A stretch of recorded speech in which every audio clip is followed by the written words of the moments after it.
hopefully you're here for my review of the overview. But if you only need an overview of my review, um, it's good. You should listen to it.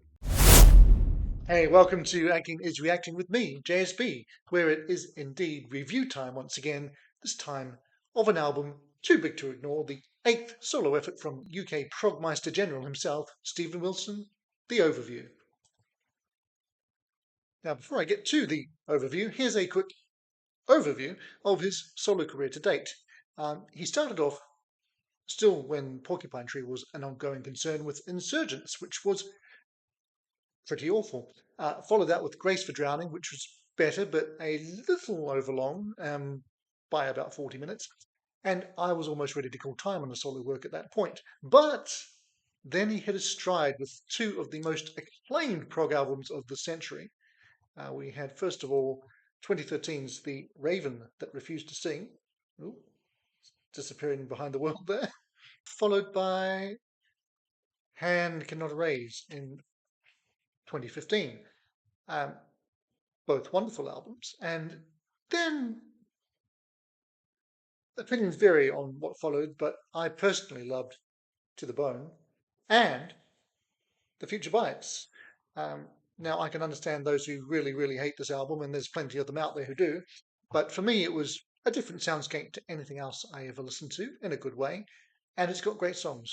I'm a songs guy, as we know. Now, more recently, of course, we have had the Harmony Codex. Goes that way. And well, there's some good songs on there too, but there's also several long meandering pieces that, to use the technical musical term, bore me shitless. So I was very underwhelmed by that, and to the point where I wasn't even sure if I was going to buy the overview without at least hearing it first. But well, I did. I didn't, however, fall into the trap so many did of pre-ordering it just so I could get gig tickets in advance of everybody else. In fact, I only bought my gig ticket a couple of days ago, and yeah, there's still some available, at least for the final night at the Palladium, which is where I'll be heading. Might see you there. Those who did pre-order it were only pre-ordering this basic version, which is the one I've got, and then, of course, multiple other versions came out with reams of extra material and the same tracks but split into their individual parts and whatever. This is all I need. Nice and basic. Good stuff. And before we get into the music, the basic CD booklet is fairly basic, but you do at least get all the credits there and song lyrics and some nicer artwork in the booklet itself than there was. And there's Mr. Wilson himself, though hardly exactly a candid shot. Anywho, to the album. As I said, there have been various additions to certain editions. Try saying that 10 times fast. But I am just sticking with the basic album, which is essentially, in vinyl terms, two side-long conceptual epics. Objects Outlive Us and the title track, The Overview.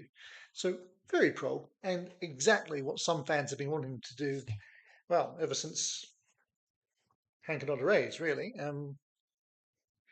That was a full 10 years ago. Shocking, I know.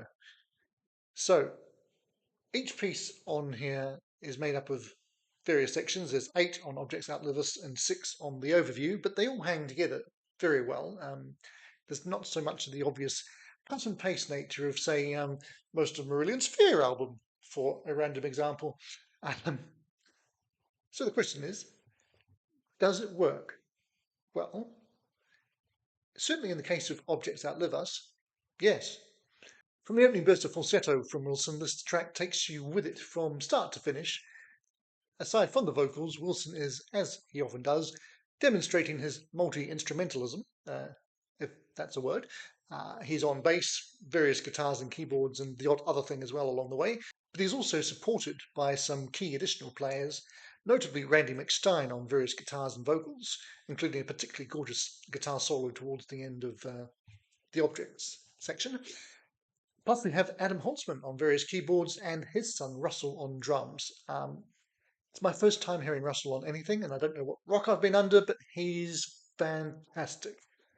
You do get Craig Blundell on a couple of sections of the overview later as well, and he not bad either, to put it mildly. But yeah, really, the drumming on Objects is some of the best I've heard in yonks. Now, Wilson, of course, writes everything himself, including the lyrics, with the exception of the lyrics for the section Objects Meanwhile, which are contributed by Andy Partridge and cleverly juxtapose everyday occurrences on Earth with events on a more cosmic scale, and how some of those affect each other, directly or otherwise. The lyrics generally are very well done, but I think Partridge's efforts on that section are a high point for me, and Wilson's melody that comes along with it also make that section possibly the most memorable across the whole album. But the full track as a whole just works. So, to the overview itself, it's the shorter of the two epics by about 5 minutes, but it's also the one that, to my ears, could have done with some pruning. I mean, it doesn't get near the harmony codex levels of tedium, but the introduction, while effective, is overlong, and the final 3 minutes could be excised with few negative effects, really. Essentially, if you started at around the 2-minute 48 mark and end at the end of the infinity measured in moments section, you have another superb epic track. Now, the track, as it stands, is obviously designed as a full soundscape for immersive listening, and while I'm sure it sounds amazing in dark rooms with state-of-the-art surround sound, that's not a world in which I live, so I can only judge it by my own listening experience. I did at least get a chance to do what I so rarely manage to do with anything these days, and it's how I used to listen to music when, in my teen years, which is to give it a full listen under the headphones with no distractions. And of course, it does draw you in a little bit more that way. Um, if only we had the time to do that more often, eh? But as ever, your own taste and listening setups will affect how it all works for you. But I can only offer my perspective. And there's no question either way that the creativity on display here is top tier.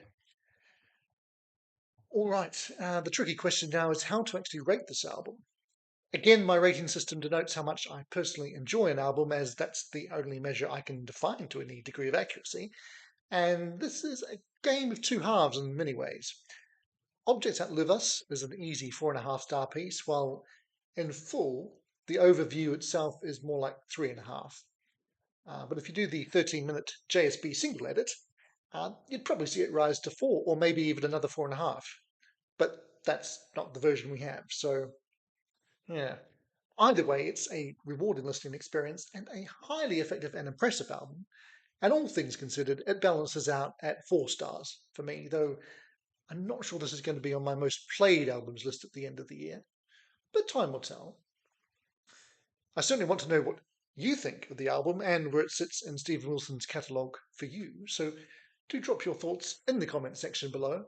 Certainly, any lapsed Wilson fans who've been lost along the way, probably around the time of the Future Bites, if we're honest, you should definitely check this out for yourselves and give it at least a few really proper close listens if you can before deciding what you think about it.